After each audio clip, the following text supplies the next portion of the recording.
అండి ఈరోజు రాగి పిండితోటి బొంబాయి రవ్వతోటి ఉప్మా చెప్తున్నాను. రాగి పిండి బొంబాయి రవ్వ రెండు కలిపి దానికి ఫస్ట్ ప్యాన్ పెట్టి ఆయిల్ పెట్టాలి. పెట్టి అందులో శనగపప్పు, మినపప్పు, ఆవాలు మనం ఎప్పుడు పెట్టుకున్నట్టుగానే ఇది బెంగాల్ గ్రామ్, ఉరుద్ దాల్ బెంగాల్ గ్రామ్ ఒక హాఫ్ స్పూన్, అలాగే ఉరుద్ దాల్ ఒక హాఫ్ స్పూన్, అలాగే మస్టర్డ్ సీడ్స్ ఒక హాఫ్ స్పూన్ ఇలాగా పోపేసుకోవాలి. ఆయిల్ మన ఇష్టం అండి. కొంచెం మంది ఆయిల్ ఎక్కువ తింటారు, కొంతమంది ఆయిల్ తక్కువ తింటారు. నేను సమానంగా వేసుకుంటానండి, మరి ఎక్కువైనా, ఎందుకంటే నేను చేసేది రాగి పిండి ఉప్మా కదా. రాగి పిండి తినేదే మనం డైట్, ఇది షుగర్ అవి తగ్గడానికి వాటికి కదా. దాంతో కొంచెం ఆయిల్ వేసాను. వేసి శనగపప్పు, మినపప్పు, ఆవాలు పోపు వేసాను. ఆ పోపు వేగాక అందులో మనం గ్రీన్ చిల్లీ, కర్రీ లీవ్స్, అలాగే ఆనియన్స్ కట్ చేసేసుకోవాలి. కావాలనుకున్న వాళ్ళు ఆల్ వెజిటబుల్స్ కూడా వేసుకోవచ్చండి. క్యాలీఫ్లవర్ వేసుకోవచ్చు, క్యాబేజ్ వేసుకోవచ్చు, క్యారెట్, బీన్స్ మన ఇష్టం.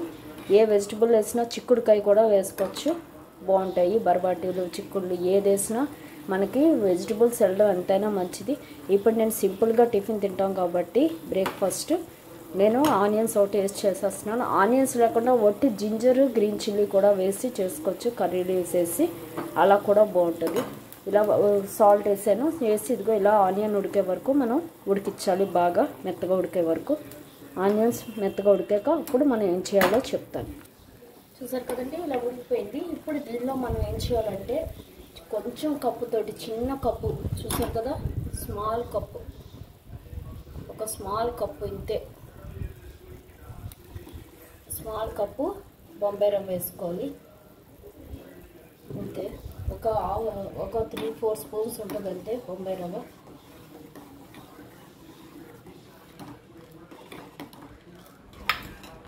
చూసారు కదా, ఒక హాఫ్ కప్ వేసాను అంతే నేను బొంబాయి. హాఫ్ కప్ కూడా ఇంకా ఫుల్గా వేయలేదు.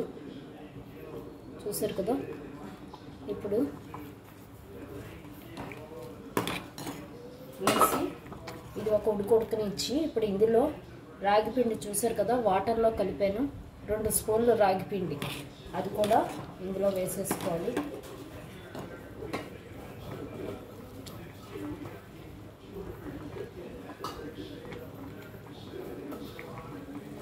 అది కూడా ఇందులో వేసేసి కలిపేసుకోవాలి రాగి పిండి. ఇలా పలుచగా కావాలనుకున్న వాళ్ళు ఒక 2 ఉడుకులు ఉడికించి ఇలాగే తినేయచ్చండి. సూప్ లాగా కూడా బాగుంటుంది. ఇలా సూప్లా తిన్నా బాగుంటుంది. లేదు గట్టిగా కావాలంటే కాసేపు ఉడికించి గట్టిగా చేసుకోవాలి. కాసేపు మూత పెట్టి వదిలేద్దాం.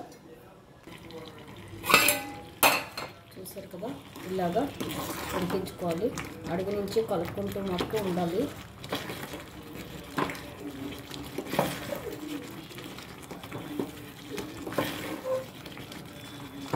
ఇలా ఉడికించి కాసేపు మూత పెట్టి వదిలేస్తే గట్టిగా అయిపోద్దండి. సిమ్లో పెట్టి ఉడికించుకోవాలి.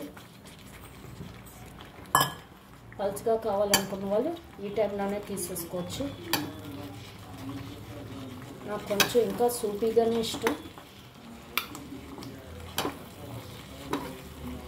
ఇలాగా ఇది కొంచెం గట్టిపడే వరకు మూత పెట్టి వదిలేయాలి. గ్రీన్ చిల్లీస్ కావాలనుకున్న వాళ్ళు ఇలా గ్రీన్ చిల్లీస్ వేసేసుకోండి. కర్రీ లీవ్స్, గ్రీన్ చిల్లీస్ ఇష్టపడిన వాళ్ళు ఉంటారు కదా, వాళ్ళకి ఇలా ఇవి వస్తే ఇష్టపడరు కాబట్టి ఇలా తీసేసుకోండి. ఇది గట్టిపడే వరకు ఇలా కాసేపు వదిలి సిమ్లో పెట్టేస్తే గట్టిపడుతుంది. ఇంతేనండి, బొంబాయి రవ్వ ఉప్మా, రాగి పిండి బొంబాయి రవ్వ ఉప్మా రెడీ. ట్రై చేయండి, చాలా బాగుంటుంది. Thank you.